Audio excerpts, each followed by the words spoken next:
Intéresse aujourd'hui un petit exercice où on place un capital de 15 000 euros sur un livret A à un taux de 3%. D'abord, il faut se dire que quand on place sur un livret A, on est à ce qu'on appelle des intérêts composés.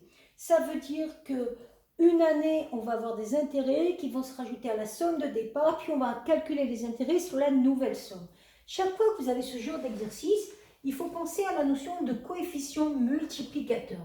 La formule qui a été vue en seconde est la suivante, 1 plus t sur 100, ce qui va me donner 1 plus 3 sur 100. Donc on a un coefficient multiplicateur de 1,03, c'est-à-dire que pour passer du capital au capital suivant, on multiplie par 1,03. 1, le capital de départ, plus les 3% d'intérêt. Qui dit multiplication par un nombre constant, dit suite géométrique.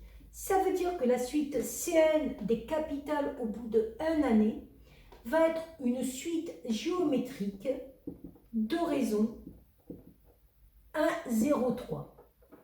Et le premier terme, on peut l'appeler ici C0. Ça va donc être C0 égale 15 000 euros, le capital de départ. À partir de là, on sait que l'expression de Cn sous la forme explicite est donnée sur la forme C0 fois Q puissance n, c'est-à-dire 15 000 fois 1,03 puissance n. Et si on veut le capital au bout de 10 ans, on va calculer C10. Alors, pas C10 justement, on va calculer C9. Et pourquoi C9?